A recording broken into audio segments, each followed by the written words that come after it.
Animation, music, അതുപോലെ വ്യത്യസ്തമായിട്ടുള്ള ഇൻഡസ്ട്രികളിൽ അതിലേറ്റവും യൂണീക്ക് ഇൻഡസ്ട്രി ആവുന്നു ഗെയിമിംഗ് ഇൻഡസ്ട്രി.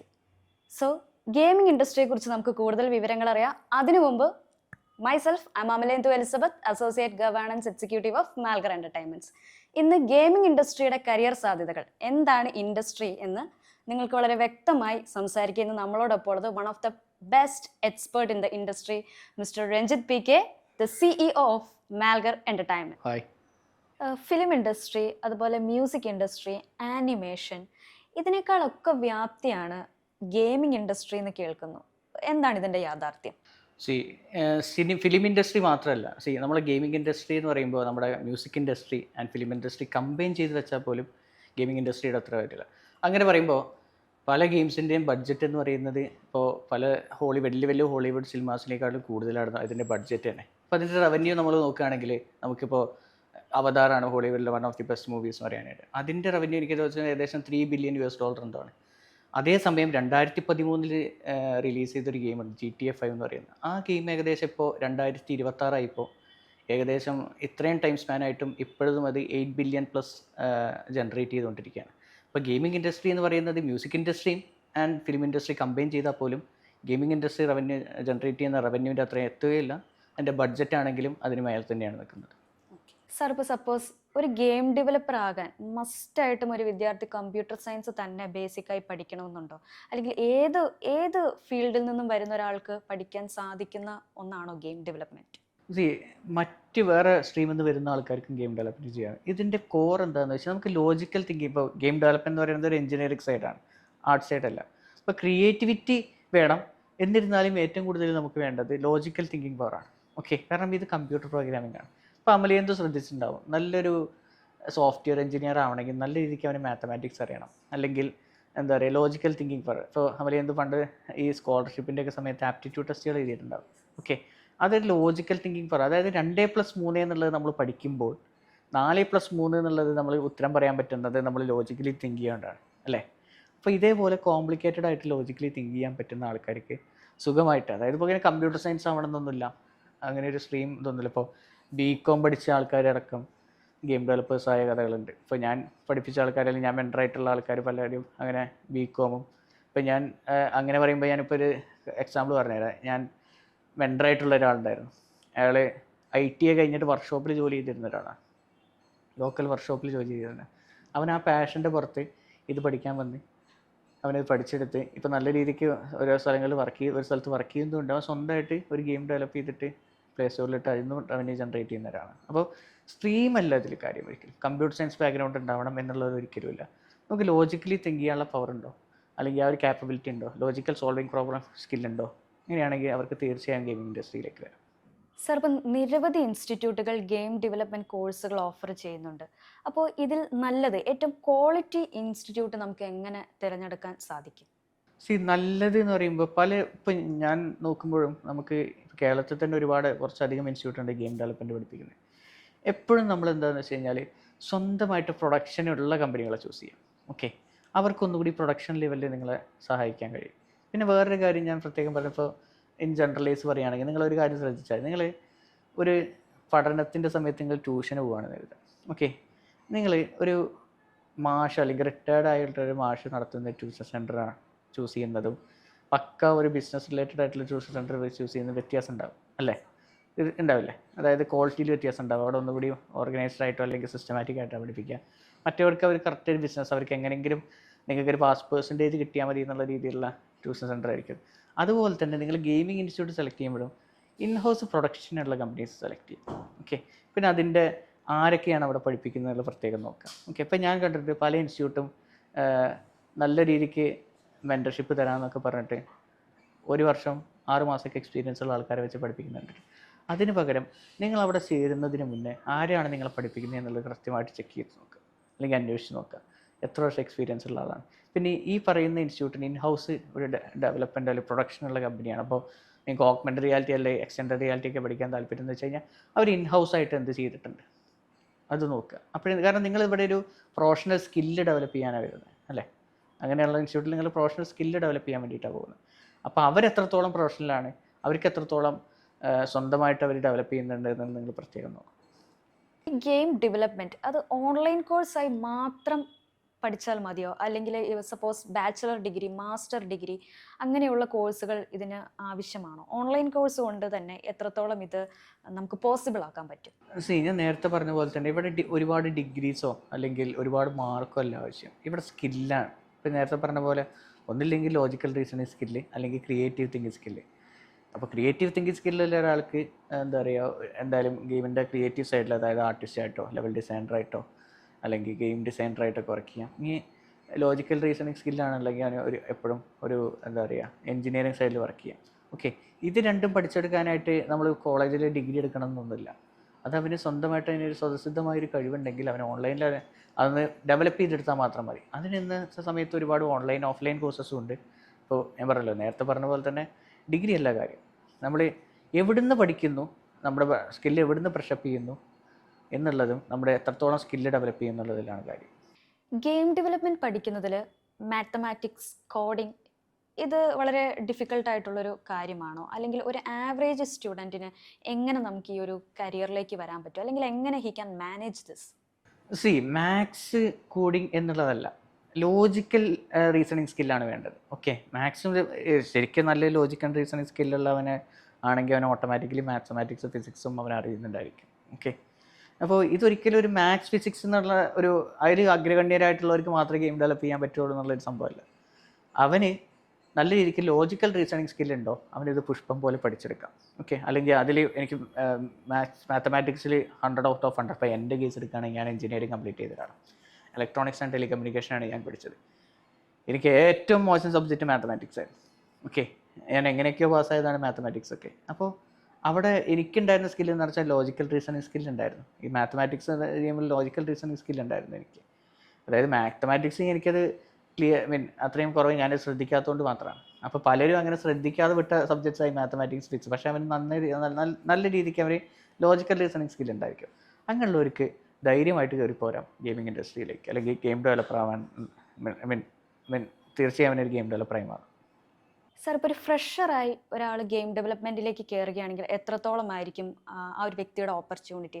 അത് വളരെ എക്സ്പീരിയൻസ്ഡ് ആയിട്ടുള്ള ഒരു വ്യക്തിക്ക് മാത്രമാണോ കൂടുതൽ ഓപ്പർച്യൂണിറ്റി ഇൻഡസ്ട്രി പ്രൊവൈഡ് ചെയ്യുന്നത്? എങ്ങനെയാണ് ഇതിൻ്റെ ഒരു കമ്പാരിസൺ? നമുക്ക് ഈ ഇൻഡസ്ട്രിയുടെ ഒരു പ്രശ്നം എന്താ വെച്ചാൽ റിക്വയർമെൻറ്റ് ഒരുപാടുണ്ട്. ഓക്കെ, നമുക്ക് എപ്പോഴും എന്താ പറയുക സ്കില്ലില്ലാത്തതാണ് നമ്മുടെ പ്രശ്നം. ഇപ്പം ഞാനൊരു എംപ്ലോയറും കൂടിയാണ്. ഓക്കെ, ഇപ്പം ഞാനാണെങ്കിൽ ഇൻ്റർവ്യൂവിൻ്റെ സമയത്തൊക്കെ ഞാൻ ഫേസ് ചെയ്യുന്ന ഒരു ഇഷ്യൂ എന്താണെന്ന് വെച്ച് കഴിഞ്ഞാൽ എനിക്ക് റിക്വയർമെൻ്റ് ഉണ്ട്, അതുമായി ബന്ധപ്പെടുത്തിക്കൊണ്ടുള്ള സ്കില്ലുള്ള ആൾക്കാരെ എനിക്ക് കിട്ടുന്നില്ല. ഓക്കെ, അപ്പോൾ അവിടെ ഞാൻ നോക്കുന്നത് എപ്പോഴും എക്സ്പീരിയൻസ് അല്ല, അവന് സ്കില്ലുണ്ടോ. ഓക്കെ, ഇപ്പോൾ 0 years എക്സ്പീരിയൻസ് ഉള്ള ഒരാളും ഭയങ്കര എന്താ പറയുക പാഷനേറ്റായിട്ട് പഠിച്ച ആൾക്കാരും ഉണ്ടായിരിക്കും. അവർക്ക് നല്ല രീതിക്ക് നോളജ് ഉണ്ടായിരിക്കും, സ്കില്ലും ഉണ്ടായിരിക്കും, എക്സ്പീരിയൻസ് 0 ആയിരിക്കും. അപ്പോൾ അത് വെച്ചിട്ട് ഇപ്പം ഞാൻ ചിന്തിക്കുന്ന പോലെയാണ് ഓരോ എംപ്ലോയറും ചിന്തിക്കുക. സ്കില്ലുണ്ടോ, അവന് ജോലിയുണ്ടോ, അല്ലാണ്ട് അവന് 10 വർഷം എക്സ്പീരിയൻസ് വേണം, 2 വർഷത്തെ എക്സ്പീരിയൻസ് വേണം എന്നുള്ളൊരു ഇതില്ല. നല്ല സ്കില്ലുണ്ടോ, അവന് ചോദിക്കുന്ന ശമ്പളം എല്ലാ എംപ്ലോയറും കൊടുക്കും, അല്ലെങ്കിൽ എല്ലാ ബിസിനസ്സുകാരും കൊടുക്കും. മറ്റ് പ്രൊഫഷണൽ പോലെ ഗെയിം ഡെവലപ്മെൻറ്റ് പഠിച്ചാൽ സ്ഥിരമായിട്ട് ഒരു ജോബിന് പോകാൻ സാധിക്കുമോ? അല്ലെങ്കിൽ ഫ്രീലാൻസ് ലൈഫായിരിക്കുമോ കൂടുതലായിട്ട് ഉണ്ടാവുക? What's your opinion? അതിന് ഉത്തമ ഉദാഹരണം ഞാൻ തന്നെയാണ്. ഞാൻ 8 വർഷം സാലറീഡ് ആയിട്ട് പല കമ്പനീസിലും വർക്ക് ചെയ്ത ആളാണ്. ഓക്കെ, അപ്പോൾ സ്ഥിരം ഞാൻ നേരത്തെ പറഞ്ഞു ഇൻഡസ്ട്രിക്ക് ഒരുപാട് റിക്വയർമെൻ്റ് ഉണ്ട്. അത് ഫുൾഫിൽ ചെയ്യാൻ നമുക്ക് പറ്റിക്കഴിഞ്ഞാൽ നമുക്ക് സ്ഥിരം സാലറിയുള്ള ജോലിയും ചെയ്യാം, നമുക്ക് ഫ്രീലാൻസ് ആയിട്ട്. ഇനി അതല്ല, അത് മടുപ്പുളവാക്കുന്നതാണെങ്കിൽ നമുക്ക് ഫ്രീലാൻസ് ആയിട്ടും ജോലി ചെയ്യാം. അപ്പോൾ രണ്ടിനും സാധ്യത ഉണ്ട് എന്നല്ല, ഓപ്പർച്യൂണിറ്റീസ് രണ്ടിനും ഉണ്ട്. മൊബൈൽ ഗെയിമുകൾ കൂടുതലായി കളിക്കുമ്പോൾ യഥാർത്ഥത്തിൽ PC, കൺസോൾ ഗെയിമുകൾക്ക് സാധ്യതകൾ കുറയുന്നുണ്ടോ? അതിപ്പോൾ നമുക്ക് അങ്ങനെ പറയാൻ പറ്റില്ല. ഇതിന് രണ്ടിനും 2 ഡിഫറെൻറ്റ് ടാർഗറ്റഡ് ഓഡിയൻസ് ആണ്. ഇപ്പം ഞാനൊരു ഗെയിം ഡെവലപ്പറാണ്, ഞാൻ ഹാർഡ് കോർ ഗെയിമറും കൂടിയാണ്. പക്ഷേ എൻ്റെ ഫോണിൽ നോക്കിക്കഴിഞ്ഞാൽ നിങ്ങൾക്ക് ഒരൊറ്റ ഗെയിം കാണാൻ പറ്റില്ല. ഓക്കെ, അത് എന്തുകൊണ്ടാണെന്ന് വെച്ച് കഴിഞ്ഞാൽ എനിക്ക് മൊബൈൽ ഗെയിം കളിക്കുന്നത് ഇഷ്ടമല്ല. ഓക്കെ, ഞാൻ മൊത്തം കൺസോൾ ഗെയിം കളിക്കുന്ന ആളാണ്. ഓക്കെ, അപ്പോൾ അത് ഓരോരുത്തരുടെ താല്പര്യമാണ്. ഇപ്പോൾ ചിലവർക്ക് AAA ഗെയിംസ്, ക്വാളിറ്റി ടൈപ്പ് ഗെയിംസേ പറ്റുള്ളൂ. അങ്ങനെയുള്ളത് നമുക്ക് ഒരിക്കലും മൊബൈൽ ഗെയിം ആയിട്ട് കളിക്കാൻ പറ്റില്ല. AAA ലെവൽ ഗെയിംസ് ഒക്കെ കളിക്കണമെങ്കിൽ ഒന്നില്ലെങ്കിൽ കൺസോൾ അല്ലെങ്കിൽ PC തന്നെ വേണം. ഓക്കെ, ഈ നേരെ മറിച്ച് ചിലവർ മൾട്ടിപ്ലെയർ ഗെയിംസ് മാത്രം കളിക്കുന്ന ആൾക്കാരുണ്ട്. ഓക്കെ, അങ്ങനത്തെ ഉള്ളവർക്ക് കൺസോൾ ഒരു ഓപ്ഷനാണ്, PC ഒരു ഓപ്ഷനാണ്, മൊബൈൽ ഒരു ഓപ്ഷനാണ്. പിന്നെ എന്താണെന്ന് വെച്ച് കഴിഞ്ഞാൽ ഇന്ത്യയിൽ നോക്കുകയാണെങ്കിൽ കൂടുതൽ ആൾക്കാർക്ക് ആക്സസിബിൾ ആയിട്ടുള്ള മൊബൈലാണ്. ഓക്കെ, മൊബൈൽ ഡിവൈസസ് ആണ് ഏറ്റവും കൂടുതൽ ആക്സസിബിൾ ആയിട്ടുള്ളത്. അപ്പോൾ അതുകൊണ്ട് തന്നെ ഇന്ത്യയിൽ നമ്മൾ കമ്പയർ ചെയ്യുമ്പോൾ മൊബൈൽ ഗെയിംസാണ് ഒന്നും കൂടി ഗ്രോത്ത് ഉള്ളതും അല്ലെങ്കിൽ ആൾക്കാർ ഏറ്റവും കൂടുതൽ യൂസ് ചെയ്യുന്നതും മൊബൈൽ ഗെയിംസാണ്. അല്ലാണ്ട് നമ്മൾ മറ്റേത് അപേക്ഷിച്ച് ഇതിൻ്റെ ഗ്രോത്ത് കുറവാണോ എന്ന് വെച്ച് കഴിഞ്ഞാൽ AAA ഗെയിംസ് മാത്രമേ ഉള്ളൂ വേൾഡിൽ ബില്യൺസിൽ റവന്യൂ ജനറേറ്റ് ചെയ്തിട്ട്. മൊബൈൽ ഗെയിംസ് അത്രത്തോളം റവന്യൂ ജനറേറ്റ് ചെയ്തിട്ടില്ല കമ്പയർഡ് ടു AAA ഗെയിംസ്. ഇപ്പോൾ നിരന്തരമായി ചർച്ചകൾ വന്നുകൊണ്ടിരിക്കുന്ന ഒരു ടോപ്പിക്കാണ് ജെൻഡർ ഇക്വാളിറ്റി. സോ ഗെയിമിംഗ് ഇൻഡസ്ട്രിയിൽ സ്ത്രീകൾക്കുള്ള സാധ്യതകൾ എത്രത്തോളം ഉണ്ടാവും, അല്ലെങ്കിൽ സ്ത്രീകൾക്കും സാധിക്കുന്ന ഒരു കരിയറാണോ ഗെയിമിംഗ്? ഇവിടെ സ്ത്രീ പുരുഷൻ എന്നുള്ളൊരിതല്ല, സ്കില്ലുണ്ടോ എല്ലാവർക്കും അവസരമുണ്ട് എന്നുള്ളതാണ് കാര്യം. ഓക്കെ, അപ്പോൾ അമലേന്ദു ഇപ്പം നല്ലൊരു രീതിക്ക് വരയ്ക്കാനൊക്കെ ഇഷ്ടപ്പെടുന്ന ഒരാളാണ്, നല്ല ക്രിയേറ്റീവ് തിങ്കിങ് ഉള്ള ആളാണെങ്കിൽ നമ്മളൊരു കമ്പനി ഹയർ ചെയ്യുമ്പോൾ അവൻ മെയിലാണോ ഫീമെയിൽ ആണെങ്കിൽ സ്ത്രീയാണോ പുരുഷനാണോ എന്നുള്ളതൊന്നും അന്വേഷിക്കില്ല, അവൻ സ്കില്ലുണ്ടോ എന്നുള്ളതാണ് ഇൻ്റർവ്യൂവിൽ ചെക്ക് ചെയ്യുന്നത്. ഓക്കെ, അപ്പോൾ ഞാൻ അമലേന്ദു അതല്ല, ഇനി നല്ല രീതിക്ക് കോഡ് ചെയ്യാൻ അറിയാവുന്ന അല്ലെങ്കിൽ നല്ല രീതിക്ക് പ്രോഗ്രാമിംഗ് ലോജിക്സ് അല്ലെങ്കിൽ മാത്തമാറ്റിക്സ് അറിയാവുന്ന ഒരാളാണെങ്കിൽ അമലേന്ദുവിന് അതിനുള്ള സ്കില്ലുണ്ടെങ്കിൽ ഒബ്വിയസ്ലി അമലേന്ദു ഒരു എഞ്ചിനീയറായി മാറും. അപ്പോൾ അവിടെ ഒരിക്കലും സ്ത്രീ പുരുഷൻ എന്നുള്ളതല്ല, നമുക്ക് എന്താ സ്കില്ലാണ് അതിൽ ആവശ്യം. ഓക്കെ, അങ്ങനെ അത് പറയുമ്പോഴും നമുക്ക് വേറൊരു കാര്യമുണ്ട്, ഈ സ്ത്രീകൾ ഇതിലേക്ക് താല്പര്യപ്പെട്ട് വരുന്നത് വളരെ കുറവാണ്. ഒരു റേഷ്യോ നോക്കുകയാണെങ്കിൽ ഗെയിമിംഗ് ഇൻഡസ്ട്രിയിൽ ഏറ്റവും കൂടുതൽ പുരുഷന്മാരായിരിക്കാം. അതിന് കാരണം ഒരിക്കലും അവിടെ ഒരു സ്ത്രീ പുരുഷ വിവേചനം ഉണ്ടാവേണ്ടത് അല്ല. സ്ത്രീകൾ ഇതിലേക്ക് താല്പര്യപ്പെട്ട് വരുന്നത് കമ്പയർഡ് ടു മെൻ വളരെ കുറവാണെന്നുള്ളതാണ്. ഇപ്പോൾ AI വന്നതോടെ എന്തൊക്കെ മാറ്റങ്ങളാണ് ഗെയിം ഡെവലപ്മെന്റിൽ വന്നിട്ടുള്ളത്? AI വന്നതോടെ ഒരുപാട് മാറ്റങ്ങൾ സംഭവിച്ചിട്ടുണ്ട്. ഇപ്പോൾ നമ്മൾ പല കാര്യങ്ങളും മുന്നേ നമ്മൾ എപ്പോഴും AIനെ ഒരു ടൂളായിട്ട് ഉപയോഗിക്കുക, അല്ലാണ്ട് നമ്മളെ അത് നശിപ്പിച്ച് കളയുന്നുള്ള രീതിയിൽ AIനെ ഒരു ടൂൾ ഉപയോഗിച്ച് കഴിഞ്ഞാൽ നമ്മളിപ്പോൾ ഗെയിമിംഗ് ഇൻഡസ്ട്രിയിൽ അതാ ചെയ്യുന്നത്. നമ്മളിപ്പോൾ ആർട്ടൊക്കെ ക്രിയേറ്റ് ചെയ്യുന്ന സമയത്ത് നമ്മൾ AI ജനറേറ്റഡ് ആർട്ടാണ് ഏറ്റവും കൂടുതൽ. കാരണം എന്താണെന്ന് വെച്ച് കഴിഞ്ഞാൽ നമുക്ക് ടൈം കൺസ്യൂമിങ് കുറവാണ്. ഓക്കെ, പണ്ട് നമ്മൾ 4-5 ദിവസം എടുത്ത് ഒരു മോഡലൊക്കെ ചെയ്യേണ്ട സമയത്ത് ഇപ്പോൾ നമ്മൾ AI വെച്ചിട്ടാണ് ചെയ്യണമെങ്കിൽ ഒരു ദിവസം അല്ലെങ്കിൽ ചിലപ്പോൾ മണിക്കൂറുകൾ കൊണ്ട് നമുക്ക് ചെയ്തെടുക്കാൻ പറ്റും. അപ്പോൾ AI വന്നതോടെ അതിൻ്റേതായ മാറ്റങ്ങൾ ഉണ്ടായിട്ടുണ്ട്. പക്ഷേ AIനെ നമ്മളിപ്പോൾ ഒരു ടൂളായിട്ട് ഉപയോഗിക്കുന്നത്. ഓക്കെ, ബാക്കിയുള്ള ഫോട്ടോഷോപ്പോ അല്ലെങ്കിൽ ഇല്ലസ്ട്രേറ്ററൊക്കെ പോലെ AIന് ഒന്നും കൂടി ഫാസ്റ്റായിട്ട് കാര്യങ്ങൾ ചെയ്യാനുള്ള ടൂളായിട്ടാണ് ഉപയോഗിക്കുന്നത്. അപ്പോൾ അതിൻ്റേതായ മാറ്റങ്ങൾ നമുക്ക് പ്രൊഡക്ഷൻ കോസ്റ്റ് ഒന്നുകൂടി കുറഞ്ഞിട്ടുണ്ട്. അങ്ങനത്തെ കുറച്ച് കാര്യങ്ങളാണ്. എന്ന് വെച്ച് നമുക്ക് മൊത്തം ഇൻഡസ്ട്രിയുടെ കാർന്ന് തിന്നാൻ രീതിയിൽ AI ഇപ്പോഴും വളർന്നിട്ടില്ല. സാർ, ഇപ്പോൾ ഒരു മിഡിൽ ക്ലാസ് കുടുംബത്തിലെ പയ്യൻ ഗെയിമിംഗ് ഇൻഡസ്ട്രിയിലേക്ക് വരികയാണെങ്കിൽ പേരൻസ് എങ്ങനെയാണ് ഈ ഒരു കരിയറിനെ നോക്കി കാണേണ്ടത്, അല്ലെങ്കിൽ ഇതിന് എത്രത്തോളം റിസ്ക് ഉണ്ടാവും? നമ്മളൊരു ജോലിക്ക് പോകുന്നത് എന്തിനു വേണ്ടിയിട്ടാണ്? ഇപ്പോൾ പാഷനൊക്കെ ബാക്കിയായി. ഇപ്പോൾ സന്തോഷ് ജോർജ് കുളങ്ങര പറയുന്നവരെ പാഷൻ വേണമെന്ന് പറയുന്നവർ അതൊക്കെ മാറ്റി വെച്ച് നമ്മൾ ജോലിക്ക് പോകുന്നത് എന്തിനാണ്? സ്വന്തം ലൈവ്ലിഹുഡിന് വേണ്ടിയിട്ടാണ് ചെയ്യുന്നത്. ഇപ്പോൾ ഞാൻ നേരത്തെ പറഞ്ഞു, ഒരുപാട് പേരുടെ ലൈവ്ലിഹുഡാണ് ഗെയിമിംഗ് ഇൻഡസ്ട്രി എന്ന് പറയുന്നത്. ഓക്കെ, ഇപ്പോൾ ഒരു മിഡിൽ ക്ലാസ് പയ്യനെ സംബന്ധിച്ചോളം അവൻ്റെ വീട്ടുകാരെ പാരൻസിനെ നോക്കാനും അവൻ്റെ സെൽഫ് ആവശ്യങ്ങൾക്ക് വേണ്ടിയിട്ടാണ് അവൻ ജോലിക്ക് പോകുന്നത്. അവിടെ അവനൊരു 2-3 ലക്ഷം മാസം ഏൺ ചെയ്യാൻ പറ്റുമെങ്കിൽ ബാക്കിയുള്ള ഏത് ജോലിനെക്കാട്ടിലും ഇതല്ലേ നല്ലത്, അല്ലേ?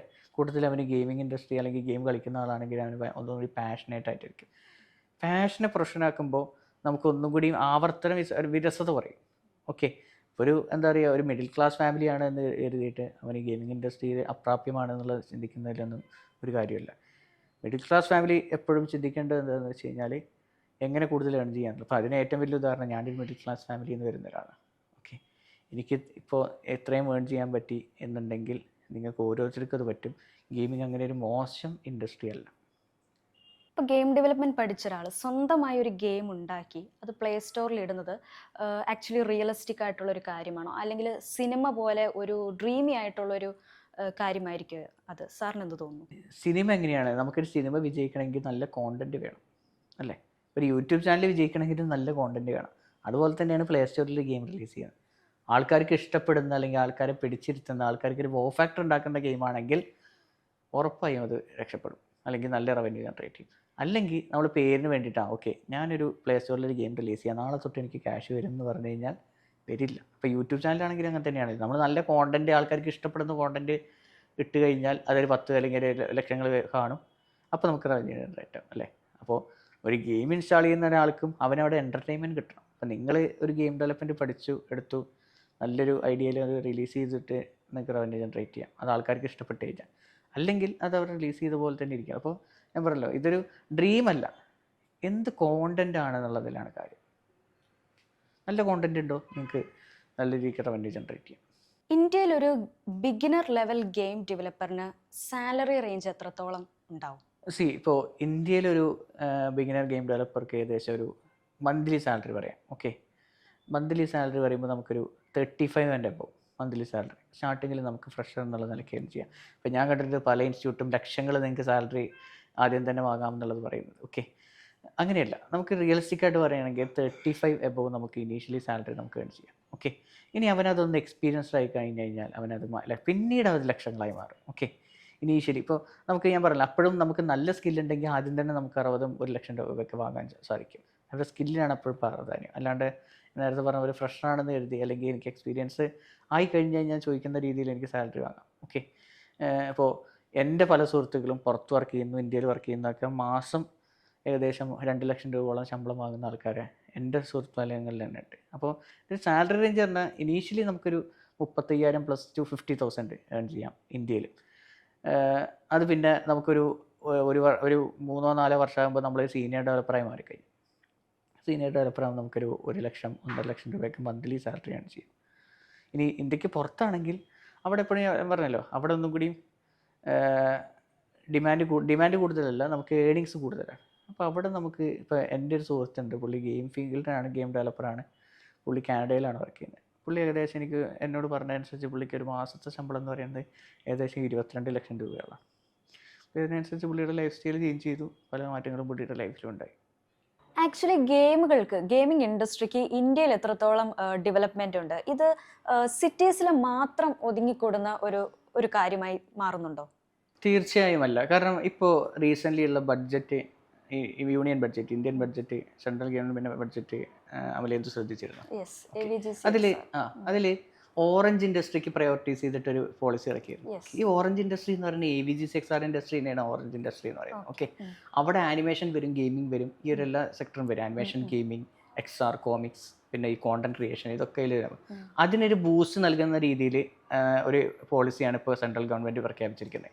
ഇനി ഇതിൻ്റെ കൂടെ ചേർത്ത് വയ്ക്കുന്ന ഒരു കാര്യം എന്ന് വെച്ച് കഴിഞ്ഞാൽ നമ്മുടെ കേരള ഗവൺമെൻറ് ഉണ്ട് ഒരു AVG പോളിസി, തെലങ്കാന ഗവൺമെൻറ് ഉണ്ട്, കർണാടക ഗവൺമെൻറ് ഉണ്ട് AVG പോളിസി. അതായത് ഈ ഒരു സെക്ടറിനെ ബൂസ്റ്റ് ചെയ്യാൻ വേണ്ടിയിട്ട്. അപ്പോൾ അതിൽ തന്നെ പറയുന്നുണ്ട് ഈ ഒരു സെക്ടർ, അതായത് ഗെയിമിംഗ് സെക്ടർ വരും കാലങ്ങളിൽ ഏകദേശം 30 ലക്ഷത്തോളം ജോബാണ് ജനറേറ്റ് ചെയ്യാൻ പോകുന്നത് എന്നുള്ളത്. ഓക്കെ, അപ്പോൾ അത് വെച്ച് അതൊക്കെ കൂടി കാൽക്കുലേറ്റ് ചെയ്ത് നോക്കുമ്പോൾ ഇന്ത്യയിൽ ലോകത്ത് എന്താണോ നടക്കുന്നത് അതുപോലെ തന്നെ ഇന്ത്യയിലും ഗെയിമിംഗ് ഇൻഡസ്ട്രി അല്ലെങ്കിൽ AVG ഇൻഡസ്ട്രി വളർന്നുകൊണ്ടിരിക്കുകയാണ്.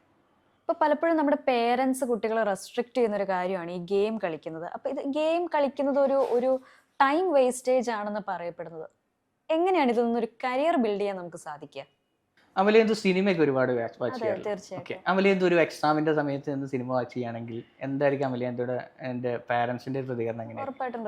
റെസ്ട്രിക്ട് ചെയ്യും. ഓക്കെ, ഇതേ അഭിപ്രായം ചെന്നിട്ട് നാളെ ദുൽഖർ സൽമാനോടോ അല്ലെങ്കിൽ വേറെ നടന്മാരോട് വന്നിട്ട് എന്താ പറയുക, നിങ്ങൾ വെറുതെ സമയം കൊല്ലുകയാണ്, നിങ്ങൾക്ക് ഇതിന് റവന്യൂ ജനറേറ്റ് ചെയ്യില്ല എന്ന് പറഞ്ഞാൽ അവസ്ഥ എന്തായിരിക്കും? ഒരിക്കലും പറയാൻ പറ്റില്ല. ഇല്ല. അപ്പോൾ അതുപോലെ തന്നെയാണ് ഇപ്പോൾ സിനിമയിൽ ഒരു സിനിമ നമുക്കിതൊരു എൻ്റർടൈൻമെൻറ്റ് ഫാക്ടർ ആണെങ്കിലും ഇതിൻ്റെ പിന്നിൽ ഒരുപാട് പേര് പ്രവർത്തിക്കുന്നുണ്ട്. അവരുടെ അത്രയും ലൈഫ് നിന്ന് പോകുന്ന ഒരു ഇൻഡസ്ട്രി ഉള്ളതാണ്. അപ്പോൾ അതിൽ VFX ആർട്ടിസ്റ്റ്, ആക്ടേഴ്സ് ഉണ്ട്, കോ ആക്ടേഴ്സ് ഉണ്ട്, പിന്നെ ഡയറക്ടർ ഉണ്ട്. ഇവരൊക്കെ സാധാരണ രീതിയിലൊരു നമ്മളെപ്പോലുള്ള കോമൺ പീപ്പിൾസ് ഏൺ ചെയ്യുന്നതിനെക്കാട്ടിലും 10 ഇരട്ടി അല്ലെങ്കിൽ 100 ഇരട്ടി അവർ ആയുഷ്കാലം ഏൺ ചെയ്യുന്നതിനെക്കാട്ടിലും ഏൺ ചെയ്യുന്ന ആൾക്കാരാണ്. ഓക്കെ, അപ്പോൾ നമുക്ക് സിനിമ ഒരു എൻ്റർടൈൻമെൻറ്റ് ഫാക്ടർ ആണെങ്കിലും അതിനുള്ളിൽ വർക്ക് ചെയ്യുന്നവർക്ക് അതൊരു ലൈവ്ലിഹുഡാണ്. ഇതുപോലെ തന്നെയാണ് ഗെയിമിംഗ് ഇൻഡസ്ട്രി എന്ന് പറയുന്നത്. ഇതിൽ ഈ പറഞ്ഞ പോലെ ആർട്ടിസ്റ്റ് വേണം, പ്രോഗ്രാമേഴ്സ് വേണം, അല്ലെങ്കിൽ ഫിസിക്സ് എഞ്ചിനീയേഴ്സ് വേണം. ഇവർക്കൊക്കെ ഇതൊരു ലൈവ്ലിഹുഡാണ്. ഓക്കെ, അപ്പോൾ സിനിമ ഒരു കുട്ടിക്കളിയല്ല എന്ന് ഞാൻ പറഞ്ഞു വെച്ചതുപോലെ തന്നെ ഗെയിമിംഗ് ഇൻഡസ്ട്രി ഒരു കുട്ടിക്കളിയല്ല. അതിൽ സ്ട്രീമേഴ്സ് വരും, അവർ ലാക്സിലാണ് ഏൺ ചെയ്യുന്നത്. എഞ്ചിനീയേഴ്സ് വരും, ആർട്ടിസ്റ്റുകൾ വരും, എല്ലാവരും ലാക്സിലും ക്രോസിലും ഏൺ ചെയ്തുകൊണ്ടിരിക്കുന്നതാണ്. അപ്പോൾ ഗെയിമിംഗ് ഒരിക്കലും ഒരു കുട്ടിക്കളിയല്ല. ഒരു ഗെയിം പ്രൊഡ്യൂസ് ചെയ്യുന്നതിന്റെ പിന്നിൽ എന്തൊക്കെ കാര്യങ്ങൾ ഉണ്ടാകും? ആക്ച്വലി കോഡിംഗ് മാത്രമാണോ ഇതിന്റെ ഒരു സോൾ എന്ന് പറയുന്നത്? കോഴ്സ് കോഡിങ് അതിൻ്റെ ഒരു ബേസിക് കാര്യം തന്നെയാണ്. പക്ഷേ നേരത്തെ ഒരു കാര്യം പറഞ്ഞിരുന്നു, നമുക്ക് ഒരു സിനിമ എങ്ങനെയാണോ അതുപോലെ തന്നെയാണ് ഗെയിമിംഗ് ഇൻഡസ്ട്രി എന്നുള്ളത്. അപ്പോൾ സിനിമയിൽ ഒരു സിനിമ പുറത്തിറക്കണമെങ്കിൽ എന്തൊക്കെ എഫോർട്ട് ഉണ്ട്? ഒരു പ്രൊഡ്യൂസർ എന്തായാലും വേണം, ഡയറക്ടർ വേണം, പിന്നെ നമ്മുടെ സ്ക്രിപ്റ്റ് റൈറ്റേഴ്സ് വേണം, പിന്നെ നമ്മുടെ എന്താ പറയുക ഡയലോഗ് വേണം, അതേപോലെ ആക്ടേഴ്സ് വേണം. ഇതിനൊക്കെ ശേഷം പോസ്റ്റ് പ്രൊഡക്ഷൻ വർക്കിൽ VFX ആർട്ടിസ്റ്റ്, പിന്നെ നമ്മുടെ മ്യൂസിക് ഡയറക്ടേഴ്സ്, അങ്ങനെ ഒരുപാട് പേരുടെ ഒരു പ്രയത്നമാണ് ഈ സിനിമ എന്ന് പറയുന്നത്. അതുപോലെ തന്നെയാണ് ഗെയിമിൽ നമുക്കൊരു സ്റ്റോറി ബോർഡ് ഒബ്വിയസ്ലി വേണം. അതുകൂടാണ്ട് നമുക്ക് എന്താ പറയുക ലെവൽ ഡിസൈനേഴ്സ് വേണം.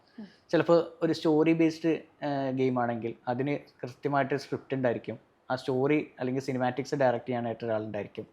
ഇതിനൊക്കെ പുറമെ നമ്മുടെ എൻജിനീയേഴ്സ്, ഇപ്പോൾ നമ്മൾ ഇപ്പോൾ സംസാരിച്ചുകൊണ്ടിരിക്കുന്ന എൻജിനീയേഴ്സ് ഒബ്വിയസ്ലി അവർ, കാരണം അവരാണ് ഗെയിമിന് ജീവൻ നൽകുന്നത്. ഇതിന് പുറമെ പിന്നെ ആർട്ടിസ്റ്റ് വേണം. ആർട്ടിസ്റ്റാണ് നമ്മൾക്ക് റോ മെറ്റീരിയൽസ്, അതായത് ഗെയിം ഉണ്ടാക്കാൻ ഇപ്പോൾ ഒരു ക്യാരക്ടർ ബേസ്ഡ് അല്ലെങ്കിൽ റേസിംഗ് ഗെയിം ആണെങ്കിൽ അതിന് അസെറ്റ് ക്രിയേറ്റ് ചെയ്ത് തരുന്ന ഈ ആർട്ടിസ്റ്റാണ്. അപ്പോൾ ആർട്ടിസ്റ്റ് വേണം. പിന്നെ ഇതൊക്കെ കഴിഞ്ഞപ്പോൾ ഇതിലുണ്ട് പോസ്റ്റ് പ്രൊഡക്ഷൻ വർക്കൊക്കെ. അപ്പോൾ അതിൽ നമുക്ക് മ്യൂസിക് ഡയറക്ടേഴ്സ് വേണം, ചിലപ്പോൾ എന്താ SFX VFX ഒക്കെ ചെയ്യാൻ സൗണ്ട് എഞ്ചിനീയേഴ്സ് വേണം. അങ്ങനെ ഒരുപാട്. അപ്പോൾ ഒരിക്കലും കോഡിങ് മാത്രമല്ല ഗെയിം ഡെവലപ്മെൻറ്റിൻ്റെ ഒരു, അല്ലെങ്കിൽ ഗെയിമിംഗ് ഇൻഡസ്ട്രിയുടെ ഒരു കോർ എന്ന് പറയുന്നത്. ഇത്രയും ആൾക്കാരുടെ കൂട്ടായ പ്രയത്നമാണ് എപ്പോഴും ഗെയിമിംഗ് ഇൻഡസ്ട്രി. അതുകൊണ്ട് തന്നെ ഇതിൽ ഇത്രയും അധികം ജോലി സാധ്യതകളും അല്ലെങ്കിൽ ഓപ്പർച്യൂണിറ്റീസും ഉണ്ട്. അപ്പോൾ ചുരുക്കി പറഞ്ഞ ഒരു ഫിലിം പ്രൊഡക്ഷന് വേണ്ട അതേ സന്നാഹം ഗെയിം ഡെവലപ്മെന്റിന് വേണം. തീർച്ചയായും എക്സാക്ട്ലി. സപ്പോസ് ഒരു ചെറിയ ഇന്ത്യൻ ഗെയിം ഡെവലപ്പർ, അയാൾക്ക് വലിയ വമ്പൻ കമ്പനികളുടെ ഗെയിമുകളോട് മത്സരിക്കാനുള്ള പൊട്ടൻഷ്യൽ ഉണ്ടാവുമോ, അല്ലെങ്കിൽ സാധ്യതകൾ ഉണ്ടാവുമോ? നല്ലൊരു ക്വസ്റ്റ്യനാണ്. ഇപ്പോൾ നമ്മുടെ മലയാളം ഇൻഡസ്ട്രിയിൽ ഒരു ബാങ്കർ ഉണ്ടായിരുന്നു, അതായത് നമ്മുടെ ലോക്ക. ലോക്ക ഇറങ്ങിയപ്പോൾ പല സൂപ്പർ ഹീറോ ഫിലിംസിനോടും കിടപിടിക്കുന്ന രീതിയിൽ, അപ്പോൾ നമ്മുടെ ബോളിവുഡ്, ഇന്ത്യയിൽ തന്നെ ബോളിവുഡിനേക്കാൾ ഒരു രണ്ട് കൃഷി പോലുള്ള സൂപ്പർ ഹീറോ ഫിലിംസൊക്കെ ഇറങ്ങിയിരുന്നു. അപ്പോൾ അതിനോടൊക്കെ കിടപിടിക്കുന്ന രീതിയിൽ നമ്മൾ ചെയ്തിട്ടുണ്ട്. അതേപോലെ മിന്നൽ മുരളി എന്ന് പറഞ്ഞ സിനിമ, അത് നമ്മുടെ ഇന്ത്യയിൽ ബാക്കിയുള്ള ബോളിവുഡ് ഫിലിംസിനോട് കിടപിടിക്കുന്ന രീതിയിലാണ് ചെയ്തത്. അപ്പോൾ അതിൻ്റെ ഒരു ഇത് നോക്കുകയാണെങ്കിൽ ബഡ്ജറ്റ് രണ്ടിനും നല്ല റേഷ്യോ വ്യത്യാസമുണ്ട്. പക്ഷേ എന്താണ് അവിടെ വിജയിച്ചത്? കോണ്ടൻറ്റാണ് അല്ലേ? ഇപ്പോൾ സിനിമയിൽ നമ്മൾ ടെക്നിക്കലി എത്ര ബ്രില്യൻ്റായിട്ട് കാര്യമില്ല, നല്ല കോണ്ടന്റ് ഉണ്ടെങ്കിലേ അത് വിജയിക്കുള്ളൂ അല്ലേ? അതേപോലെ തന്നെയാണ് ഗെയിമിംഗ് ഇൻഡസ്ട്രി. ഇപ്പോൾ AAA സ്റ്റുഡിയോയും ഇന്ത്യ സ്റ്റുഡിയോയും തമ്മിലുള്ള വ്യത്യാസം എന്താണെന്ന് വെച്ചാൽ അവർക്ക് ബഡ്ജറ്റ് കൺസ്ട്രെയിൻസ് ആണ് ഉണ്ടാവുക അല്ലേ? അപ്പോൾ ആ ബഡ്ജറ്റ് കൺസ്ട്രെയിനിൽ നിന്നുകൊണ്ട് അവർക്ക് നല്ല കോണ്ടന്റ് ഉള്ള ഗെയിം ക്രിയേറ്റ് ചെയ്യാൻ പറ്റുകയാണെങ്കിൽ അവർക്ക് തീർച്ചയായും ഇവരെ ഒക്കെ ഏൺ ചെയ്യുന്നതിനപ്പുറം ഏൺ ചെയ്യാൻ പറ്റും. അല്ലാണ്ട് അവിടെ പറയല്ലോ ഒരു ടെക്നിക്കലി ബ്രില്യൻ്റ് കുറേ ബഡ്ജറ്റ് വെച്ചിട്ടൊരു ഗെയിം ഡെവലപ്പ് ചെയ്യുക എന്നുള്ളതല്ല. കോണ്ടന്റ് നല്ല ഇന്ത്യ ഡെവലപ്പർ ആണെങ്കിലും ആരാണെങ്കിലും നല്ല കോണ്ടന്റ് അല്ലെങ്കിൽ ആൾക്കാർക്ക് എൻ്റർടൈനിങ് ആവുന്ന രീതിയിലുള്ള ഗെയിം ഡെവലപ്പ് ചെയ്യാൻ പറ്റുകയാണെങ്കിൽ അത് എന്തിനോടും കണ്ടുപിടിക്കാൻ പറ്റുന്ന രീതിയിൽ. ഇപ്പോൾ യൂട്യൂബ് ത്രൂ ഗെയിം സ്ട്രീമിംഗ് അതൊരു സ്ഥിരമായ ഒരു കരിയറായിട്ട് നമുക്ക് കണക്കാക്കാൻ സാധിക്കുമോ? എന്താണ് സാറിൻ്റെ അഭിപ്രായം? അങ്ങനെ പറയുമ്പോൾ ഇപ്പോൾ നമ്മൾ യൂട്യൂബേഴ്സിനോട് നിങ്ങൾ സ്ഥിരം ഒരു തൊഴിലാക്കി എടുക്കാൻ താല്പര്യമുണ്ടോയെന്ന് വെച്ച് കഴിഞ്ഞാൽ അവർ പറയും ഇല്ല. കാരണം എപ്പോഴാണ് യൂട്യൂബ് ഇതൊക്കെ നിർത്തി പോകണമെന്ന് നമുക്കറിയാൻ പറ്റില്ല. കാരണം അതൊരു കമ്പനിയാണ്, അവർ നമുക്ക് ഇത്രയും കാലത്തേക്ക് എഗ്രിമെൻ്റ് ഒന്നും തന്നിട്ടില്ല, അവർ കാലാകാലം അത് കൊണ്ടുപോകുന്നുള്ളത്. അപ്പോൾ അതുപോലെ തന്നെ ഇത് ഉള്ളിടത്തോളം കാലം നമുക്കത് റവന്യൂ ജനറേറ്റ് ചെയ്യാം. അത് നമ്മുടെ സേഫർ സൈഡാണ്. പക്ഷേ അത് ലോങ് ടേമിലേക്ക് പറ്റുമെന്ന് വെച്ച് കഴിഞ്ഞാൽ എന്നെ ചുരുക്കി പറയുകയാണെങ്കിൽ യൂട്യൂബ് ഉണ്ടോ, നിങ്ങൾക്ക് യൂട്യൂബ് സ്ട്രീം വഴി വരുമാനം നേടാം. അത് നിർത്തിയോ? വേറെയും പ്ലാറ്റ്ഫോംസ് ഉണ്ട്, അവർക്ക് എന്തെങ്കിലും കാരണത്താൽ നിർത്തേണ്ട ആവശ്യം വന്നോ നമ്മൾ വന്ന് നിർത്തേണ്ടി വരും. സ്പോർട്സ് എന്ന് പറയുന്നത് ഒരു നിസ്സാര കാര്യമാണ്. എത്രത്തോളം സീരിയസ്നെസ് നമുക്ക് സ്പോർട്സ് എന്നൊരു ടേമിന് കൊടുക്കാൻ സാധിക്കും? പക്ഷേ സ്പോർട്സ് എന്നുള്ളൊരു മേഖല ഇപ്പോൾ നിങ്ങൾ കണ്ടിട്ടുണ്ടാവും. ഈ MRZ തൊപ്പി, ഈഗിൾ ഗെയിമിംഗ്, ഇവരൊക്കെ സ്പോർട്സ് ഗെയിമിംഗ് കളിക്കുന്നത് കണ്ടിട്ടുണ്ടാവും. തൊപ്പിയൊക്കെ ഒരു സ്ഥലത്ത് സ്പോർട്സ്, അതായത് നമ്മുടെ ഈ കോൾ ഓഫ് ഡ്യൂട്ടി, അതേപോലെ BGMI, ഈ ഗെയിംസൊക്കെ ലാർജ് സ്കെയിലിൽ ഒരു കോമ്പറ്റീഷനായി കളിക്കുന്നതിനെയാണ് നമ്മൾ സ്പോർട്സ് ഗെയിമിംഗ് എന്ന് പറയുക, അല്ലെങ്കിൽ അതിനെയാണ് നമ്മൾ സ്പോർട്സ് എന്ന് പറയാം. ഒരു കോമ്പറ്റീഷൻ, വലിയൊരു ടൈറ്റിൽ പ്രൈസ് ഉണ്ടാവും അതിനാണ് നമ്മൾ സ്പോർട്സ് എന്ന് പറയുന്നത്. അപ്പോൾ അതൊരു സീരിയസ് കാര്യമാണെന്ന് വെച്ച് കഴിഞ്ഞാൽ അത് പ്രൊഫഷനാക്കി എടുത്ത് ഒരുപാട് പേരുണ്ട്. കാരണം ഇത് സ്ട്രീം ചെയ്യുമ്പോൾ ഒബ്വിയസ്ലി നല്ല റവന്യൂ ഏൺ ചെയ്യാൻ പറ്റും. ചിലതിനൊക്കെ നമുക്ക് വിചാരിക്കുന്നതിൽ കൂടുതലായിരിക്കും അതിൻ്റെയൊക്കെ പ്രൈസ് മണി. അപ്പോൾ അത് പ്രൊഫഷനാക്കി എടുത്ത് ഒരുപാട് പേരുണ്ട്. അതൊരു ഞാൻ പറയില്ല, നേരത്തെ പറഞ്ഞ പോലെ തന്നെ ഗെയിമിംഗ് ഒരു കുട്ടിക്കളിയല്ല, ഇതൊരു സീരിയസ് ഇൻഡസ്ട്രി തന്നെയാണ്. ഒരു ഗെയിം ഡെവലപ്പറിൻ്റെ പ്രൊഫഷൻ, അതിൻ്റെ നേച്ചർ എങ്ങനെയായിരിക്കും? ഇവർ മുഴുവൻ ദിവസവും ഗെയിം കളിച്ചുകൊണ്ട് ജോലി ചെയ്യുന്ന ഒരു നേച്ചർ ആയിരിക്കും ഉണ്ടാവുക? ആ ചോദ്യം എനിക്ക് വളരെ ഇഷ്ടപ്പെട്ടു. ഇപ്പോൾ ഞാനൊക്കെ ഒരു ഗെയിം ഡെവലപ്പർ ആയ സമയത്ത് എന്നോട് പലരും ചിലവർ സീരിയസ് ആയിട്ട് ചോദിക്കും, ചിലവർ എന്നിട്ട് ചോദിക്കും നിനക്കൊക്കെ സുഖമല്ലേ, ഗെയിം കളിച്ച് ഇങ്ങനെ ഇരുന്നാൽ മതിയല്ലോ എന്നുള്ളൊരു ചോദ്യം വരാറുണ്ട്. അപ്പോൾ ശരിക്കും പറഞ്ഞു കഴിഞ്ഞാൽ നമ്മളിപ്പോൾ ഒരു എന്താ പറയുക, ഗെയിം കളിക്കണം ഒബ്വിയസ്ലി, പക്ഷേ നമുക്കൊരിക്കലും നമ്മൾ ഒരു ഡ്യൂട്ടി ടൈമിൽ അല്ലെങ്കിൽ വർക്കിംഗ് അവേഴ്സിൽ ഇരുന്ന് ഗെയിം കളിക്കാൻ പറ്റില്ലല്ലോ. നമ്മൾ കളിക്കുന്ന അല്ലെങ്കിൽ ഉണ്ടാക്കുന്ന ഗെയിം ടെസ്റ്റ് ചെയ്യാം.